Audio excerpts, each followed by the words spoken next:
Time is a funny thing. When you are having fun, it vanishes. A weekend trip feels like a blink of an eye.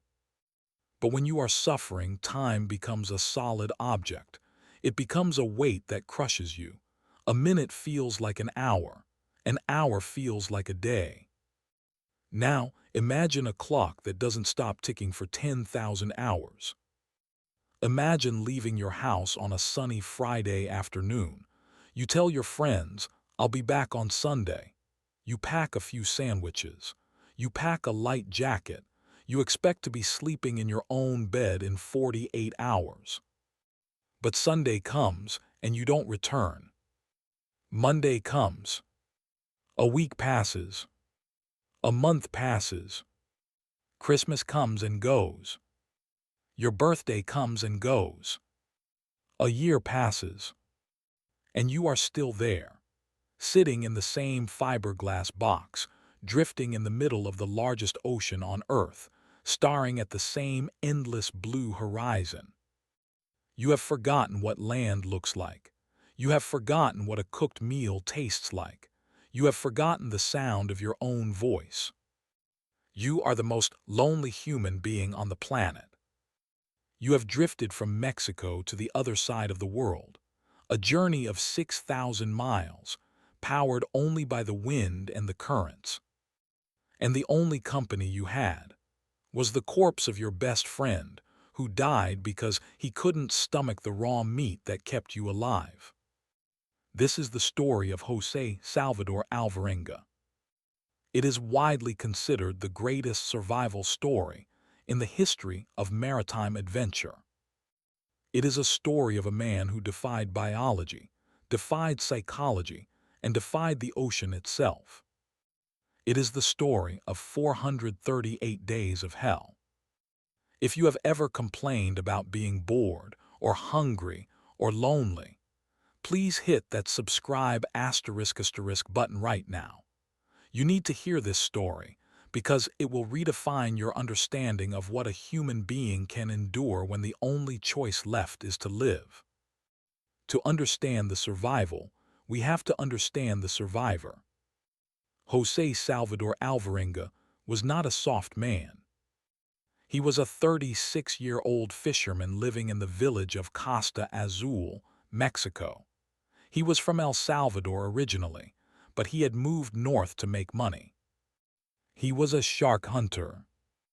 That was his job. He went out into the deep Pacific on small, open boats, pangas, to catch sharks, marlin, and sailfish. It was dangerous work. It was hard work.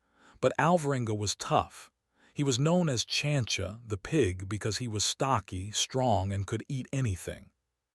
On November 17, 2012, Alvarenga was planning a deep-sea run.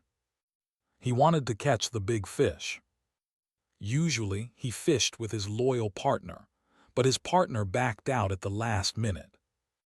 So Alvarenga hired a local kid, Ezequiel Córdoba. Ezequiel was 22 years old. He was a novice. He wasn't a shark hunter. He was a soccer player who needed some extra cash. He had never been out in the deep ocean for long. Alvarenga looked at him and said, "It's just a 2-day trip, easy money." They loaded the boat.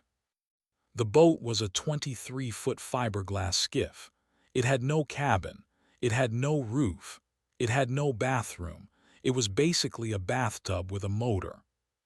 They packed enough supplies for 2 days: water, gasoline, bait, and a few tools. They had no GPS.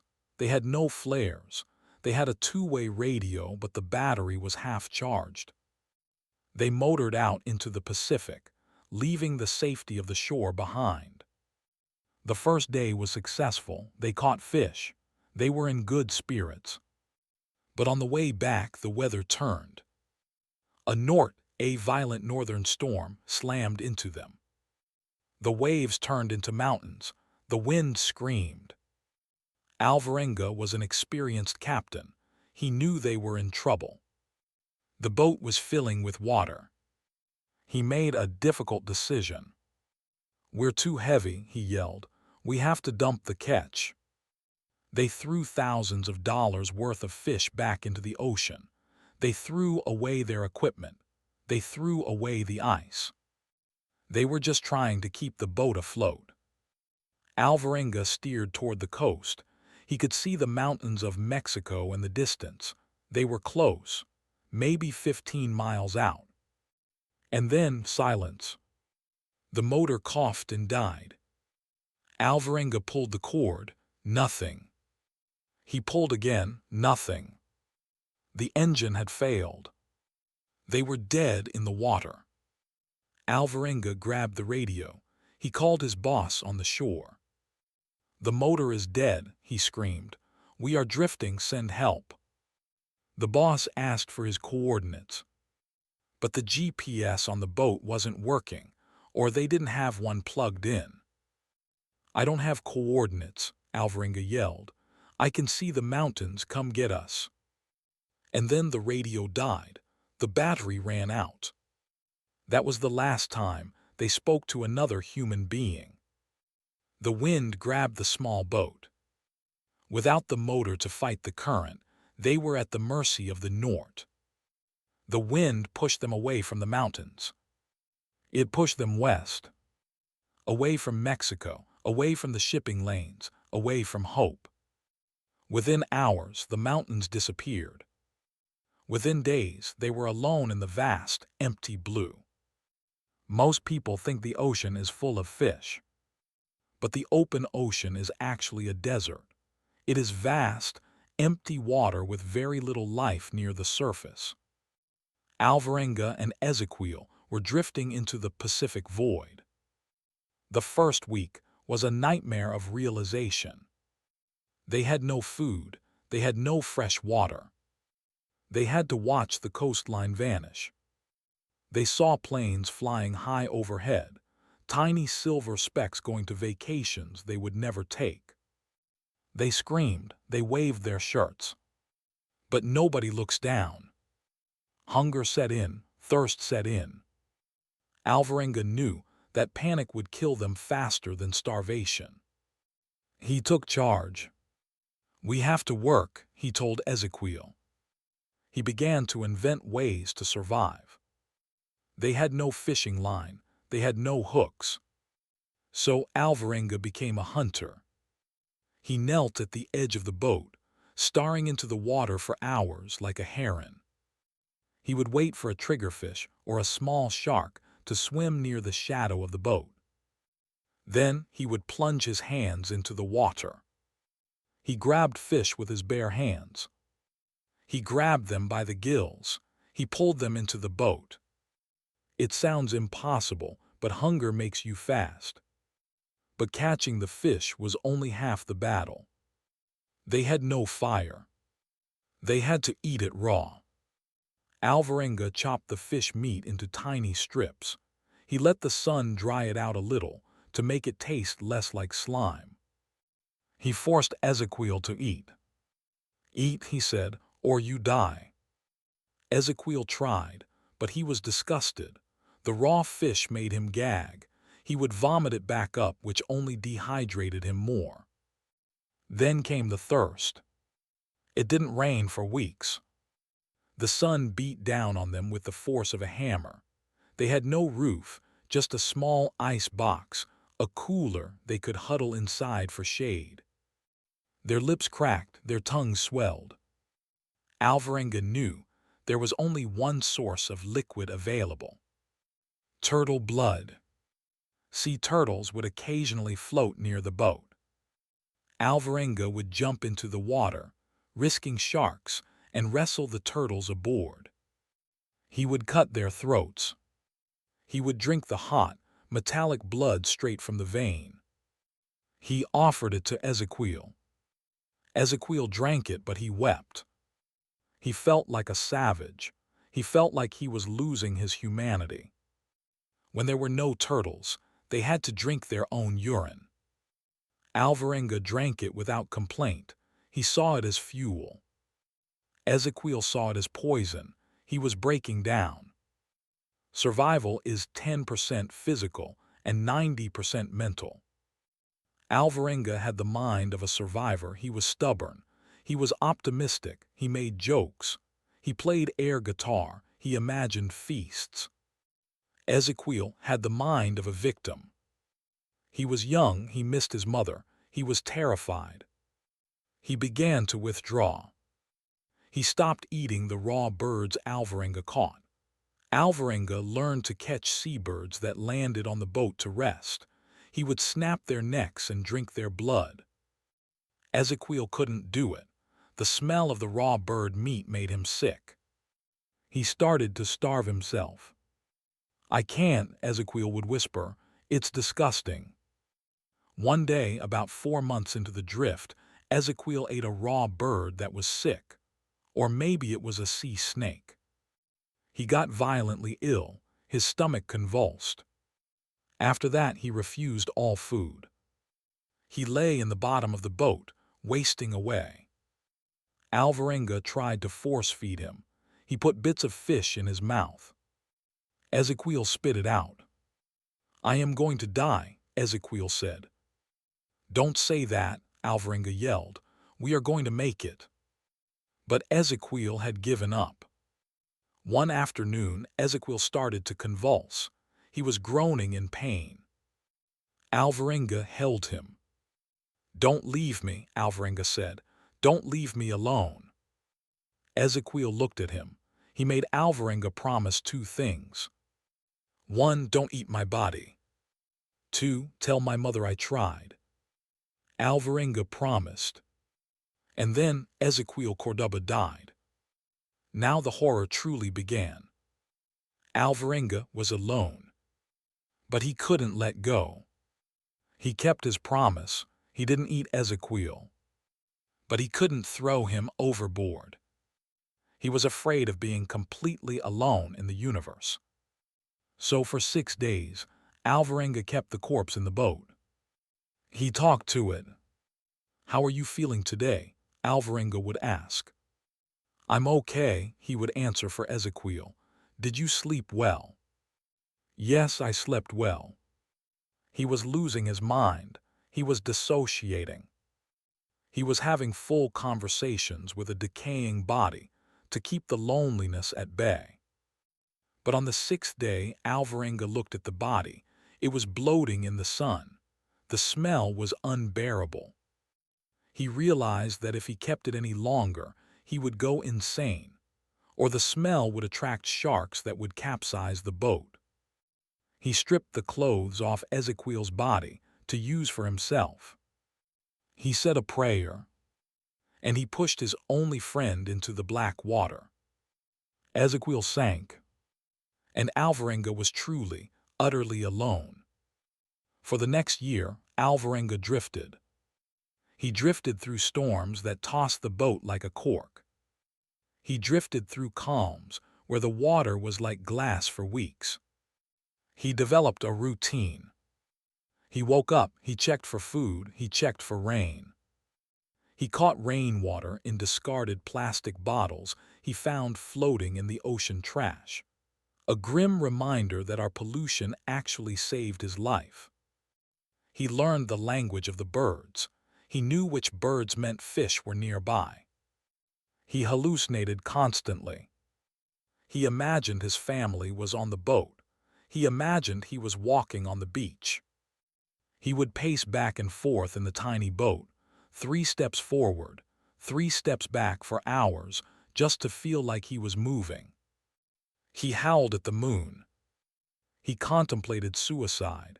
He held his knife to his throat many times. But he was a religious man. He believed suicide was a sin. And deep down, he had a burning anger. He wanted to tell his story. He wanted to eat a tortilla again. He saw cargo ships, giant container ships passing in the night. He would scream. He would light small fires on the boat using plastic trash. But they never saw him. He was a speck of white fiberglass in a world of dark waves. He drifted past the Hawaiian Islands, but he was too far south to see them. He crossed the international date line. He lost track of time. He tracked the moons to count the months. 10 moons, 11 moons, 12 moons. January 30, 2014. 438 days after he left Mexico. Alvarenga was resting in his cooler. He was weak. His legs were atrophied. His hair was a matted mane. His beard was wild. He heard a sound he hadn't heard in over a year. Not the hiss of water. The crash of water. Waves breaking on a reef. He stood up. Through the mist he saw it. Green. Trees, a white beach. It was a tiny atoll. He thought he was hallucinating again. He stared at it. It didn't disappear. Land, he croaked, land. He cut away his underwater sea anchor, a bucket he dragged to stabilize the boat. He tried to paddle with his hands. The current caught him. The boat hit the reef. It capsized. Alvarenga was thrown into the water. He was weak, but he swam. He crawled. He felt the sand under his hands. Solid ground. He dragged himself onto the beach. He tried to stand, but his legs collapsed. He fell face down in the sand and passed out. He had landed on the Eben Atoll in the Marshall Islands. He had drifted *6, 700 miles *, 10,800 km from Mexico. He was on the other side of the planet. A local couple lived on the island. They saw a strange creature on the beach. A man who looked like a savage, wearing tattered underwear, screaming in a language they didn't understand, Spanish. They approached him cautiously. Alvarenga saw them. He couldn't speak English. He just pointed at the sky, pointed at himself, and wept. They gave him water. They gave him coconuts. They called the police on the main island. When the authorities arrived, they couldn't believe it. They looked at his boat. It was covered in barnacles and algae. It had Spanish writing on the side. They looked at Alvarenga. He was bloated from malnutrition, edema. He was confused. They checked the records. A fisherman named José Salvador Alvarenga had gone missing from Mexico in November 2012. The dates matched, the boat matched. The world was stunned. Oceanographers analyzed the currents. They ran computer models. The models showed that if a boat drifted from Mexico on that date, it would arrive in the Marshall Islands exactly when Alvarenga did. It was real. Alvarenga returned home a celebrity. He reunited with his parents in El Salvador. It was emotional. But the survival part was over. The gone wrong part wasn't. He faced skepticism. People said he looked too fat to have starved. Doctors explained it was water retention and a diet of high-protein turtle blood. People said he must have had secret supplies. But the worst blow came from Ezequiel's family. Alvarenga went to see Ezequiel's mother to fulfill his promise. He told her how her son died. He told her he tried to save him. But the family didn't believe him. They sued Alvarenga for *1 million*. They accused him of cannibalism. They claimed that the only way Alvarenga survived was by eating Ezequiel. Alvarenga was horrified. He offered to take a polygraph test. He passed. He wrote a book about his ordeal to pay for his legal defense. The lawsuit was eventually dismissed, but it broke Alvarenga's heart. He had saved his soul by not eating his friend, but the world tried to condemn him anyway. The story of 438 days is unique because it pushes the boundary of what we think is possible. We think of survival as a sprint, a few days, maybe a week. This was a marathon. Alvarenga didn't just survive nature, he survived time. He lived a primitive life in the modern age. He reverted to a hunter-gatherer state on a 23-foot plastic island. It teaches us about the resilience of the human gut, literally. He trained his stomach to digest rotting meat, turtle shells, and bird bones. He became part of the ocean ecosystem. And mentally, it shows the power of imagination. Alvarenga survived because he could escape his reality in his mind. He could visualize a future where he was eating tacos, and that vision pulled him through the darkest nights. Today, José Salvador Alvarenga lives a quiet life. He is afraid of the ocean. He doesn't fish anymore. He sleeps with the lights on. He is a man who saw the infinite void, and the void blinked first. He is the Castaway king, but he will always carry the weight of the empty seat in his boat. The seat where a young soccer player sat, looked at the horizon and gave up. And the seat where Alvarenga sat, looked at the same horizon and decided to keep breathing. I cannot imagine the psychological toll of talking to a corpse for 6 days. That detail keeps me up at night. Do you think you would have the mental strength to survive 14 months alone? Or would the isolation be worse than the hunger? Let me know your thoughts in the comments below. If you are blown away by this miracle survival, please hit that asterisk like asterisk button. And subscribe asterisk. I have a story coming next week about a man who was cut in half by a train, called 911 himself, and lived to tell the tale.